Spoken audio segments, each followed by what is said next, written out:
It was May 1942.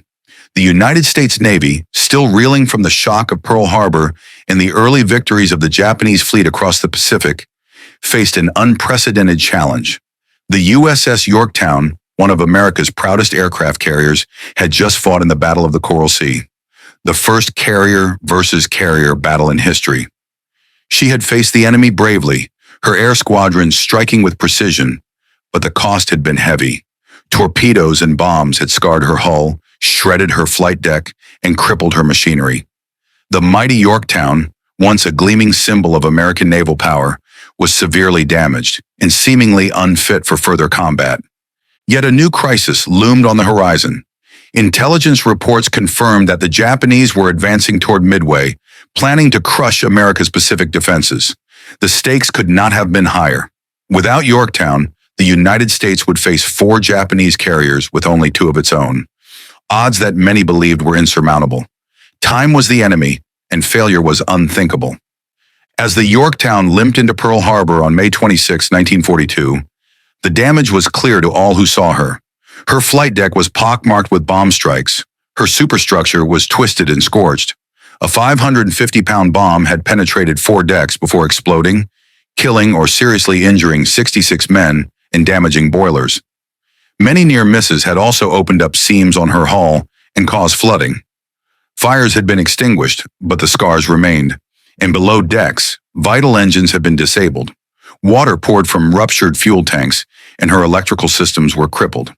The damage created an oil slick that trailed behind the ship. Every sailor aboard knew that returning to battle in her current state would be suicide. Yet the Navy command had no choice. She had to fight again, and quickly. The carrier limped into Pearl Harbor on May 27th and entered dry dock the following day. Initial repair estimates projected the work would take up to 3 months. Recognizing the urgency of an impending Japanese attack on Midway, Admiral Chester Nimitz overruled the repair estimates. He demanded that the Yorktown be ready for battle in just 72 hours. What followed was nothing short of a miracle. Shipyard crews began what seemed an impossible task. Repairs that should have taken months of careful work were squeezed into a matter of days. More than 1,400 Pearl Harbor Naval Yard workers, including sailors, engineers, and craftsmen, descended on the ship for around-the-clock shifts. Their determination was fueled by patriotism and the knowledge that the fate of the Pacific might rest on their shoulders. The repairs were staggering in scope. Planners and foremen worked directly from the ship's construction blueprints. They directed repair crews who welded a massive steel patch over the ruptured hull, fixed sections of the flight deck with wooden beams. Engines needed to be rebuilt, radar systems restored, bombed compartments were sealed, hull breaches patched, and fuel lines rerouted and replaced.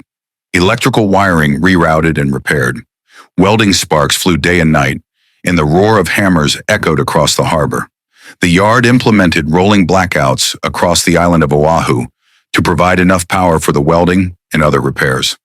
The goal was not a total restoration, but a triage effort to get the carrier back into fighting shape. Non-essential repairs were postponed, procedures were bypassed, and the overall scope was limited to what was absolutely necessary for the ship to float and launch aircraft. Yet despite the chaos, the men worked with methodical precision. Parts were cannibalized from other ships. Creative solutions were engineered on the spot, and every innovation was tested under intense pressure. Sleep was a luxury none could afford. Pride and duty were the only sustenance.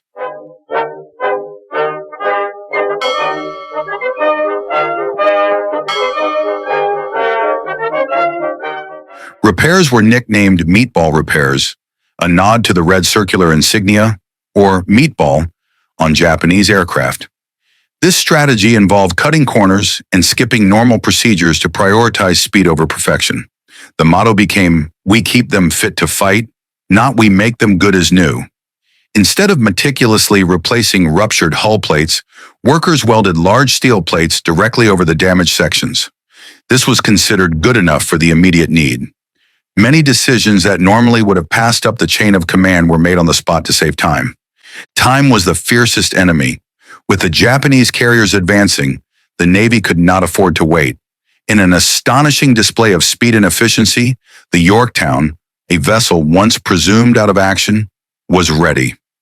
On May 30th, against all expectations and less than 3 days after entering dry dock, the Yorktown was back at sea, with workers still on board putting the finishing touches on repairs.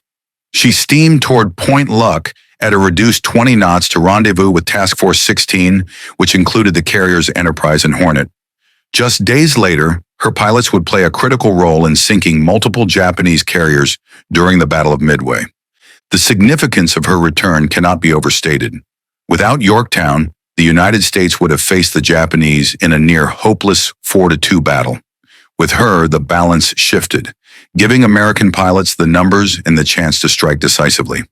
Though the Yorktown was ultimately sunk at Midway by Japanese torpedoes, her presence was a crucial surprise to the Japanese, who believed she had been destroyed a month earlier. At Midway, the courage of the airmen and sailors, combined with the tenacity of those who had labored in Pearl Harbor shipyards, turned the tide. Japanese carriers were sunk, and the momentum of the war in the Pacific began to shift in favor of the Allies. The story of the Yorktown is more than a tale of steel and engines. It is a story of American resolve. It is a story of men who, against impossible odds, refused to surrender, who transformed fear into action, and whose determination altered the course of history. The Yorktown went into battle not just as a ship, but as a symbol of what a nation united, resourceful, and unyielding can achieve. And so, when we remember the Battle of Midway, we must remember the miracle at Pearl Harbor, the heroic, relentless effort that made a damaged carrier whole again, in time to defend freedom itself. Against all odds, the Yorktown returned to fight. Against all odds, America triumphed. Thank you for watching. If we missed any part of this story, let us know in the comments below.